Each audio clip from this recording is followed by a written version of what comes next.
Hey guys, welcome back to Free Cake. I know you guys missed me last week, but I'm afraid I was a little busy. But after this nice little extended break, I've decided to bring you guys a dish based off of the coolest, foxiest member of Team Urameshi.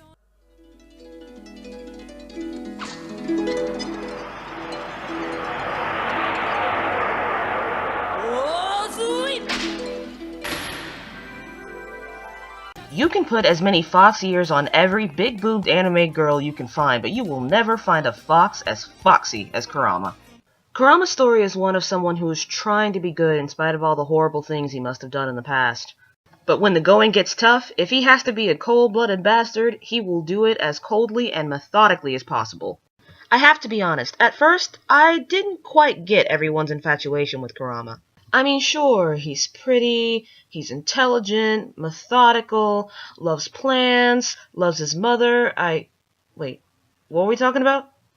Digression aside, I wanted to make a dish that would do Kurama justice. Something that can be served cold, or warm, and is deceptively spicy. This is the Fox's Feast. Cold barley salad, wrapped in cucumber, with marinated strawberries, blackened duck, raspberry coulis, accompanied with a small fall salad. Before we get started, I have an important note about this recipe in that it is long. At minimum, it should take you 6 hours. Now you might be wondering, Hardy, why does this recipe take so long? It's because Kurama is old, and therefore patient. Remember, this is the guy who thought 10 years was a short time. You should begin with your barley salad first. Now, barley salad is a fancy term here for royal blend wild rice. I toasted this rice and steeped it in 2 cups of green tea blend. Then I seasoned it with ginger, mint, and cilantro. This rice can take up to 2.5 hours to cook, which luckily is the same amount of time as my brown rice cycle. While you're waiting for your rice to cook, go ahead and start on your raspberry sauce. Stir 2 heaping tablespoons of cornstarch and rose extract into 2 cups of cold water. Pour your water and cornstarch mixture into 20 ounces of frozen raspberries. While this is something you usually see on cheesecakes, we don't want it too sweet, so we're going to season it with cinnamon, ginger, cayenne, honey, and kosher salt. Simmer it to the consistency of weak maple syrup. While your mixture is still hot, blitz it in your food processor. Strain out all the seeds with a mesh strainer. Chill your finished product for 2 hours. That should be as long as it takes your rice to finish. Next is the wrapping. This is where things get technical. This is a Japanese or hothouse cucumber. Using a mandolin slicer, cut lengthwise down the cucumber. Make sure there's peel showing. It will make the presentation that much more beautiful. Because Kurama is beautiful. When you have about 11 or 12 cucumber strips, gently press them down halfway across each other lengthwise. Sprinkle a teaspoon of kosher salt across your cucumber.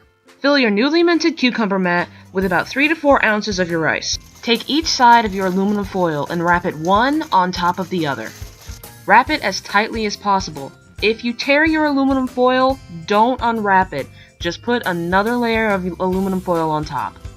If you can push the sides in without much give, then you've wrapped it tight enough. You don't have to use a clear baking dish to chill this, but you need something with high sides. Cover your terine with a paper towel and then place a weight on top of it. Nothing too heavy. This kosher salt box is only about 3/4 full. This terine can chill for 4 up to 24 hours. And now, we marinate. Score and salt your duck breast. In a mortar and pestle, pulverize several cloves of garlic, a chunk of ginger root, 2 tablespoons each of sriracha and mango preserves, and 2 teaspoons of soy sauce. Once your marinade is a fine paste, put your duck breast in a Ziploc or vacuum seal bag. Don't be stingy when adding the marinade. If you are, the duck breast will dry out because this has to marinate for 6 hours.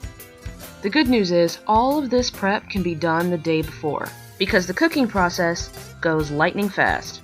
When everything finishes marinating, we can start on our duck. To cook duck breast, you have to start out with a cold pan.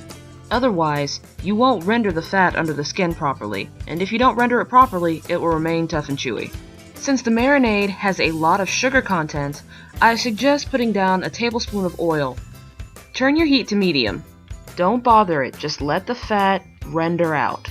The best thing about duck fat, even heavily seasoned duck fat like this, it can be preserved and used to fry just about anything. I love to use it on potatoes. When you flip your duck breast over, it should be charred on the skin only, not on the fat and not on the flesh underneath. It should also be crispy, not peeling or gritty. Like the first 2 recipes, we're going to finish this off in the oven at 350 for 5 minutes, or until you reach an internal temperature of 145. In that short 5 minutes, we can go ahead and make a salad. You can make your salad any way you like, but I used heirloom carrots, Fuji apples, and you can't see it, but I also used feta cheese. I wrapped it in broad leaf lettuce, and on the bottom here, I wrapped it in thinly shaved daikon, just like a bouquet of flowers. Here we are at the home stretch, ladies and gentlemen. Don't give up on me now. While your duck rests for 10 minutes, cut your terine on both sides with a very sharp knife. Your terine can be any length you like. You just have to be able to rest your duck comfortably on top of it. The strawberries were actually a last-minute thing for me. Kurama loves his mother so much, I decided to add something that reminded me of my mom. I was actually watching Dancing with the Stars with her when I was filming most of this video. Once it's had its little 10-minute nap, slice your duck into 1/3 to 1/2-inch slices. I developed this dish because it's something very technical and required a lot of skill to make. You have to be patient and analytical and make sure everything is in place, just like Kurama does. Though I'm not gonna lie, I did look up the diet for your average fox. I shouldn't even have to tell you guys why I added the rose extract. But last and maybe best of all, just when you think it's done, it kicks you in the ass.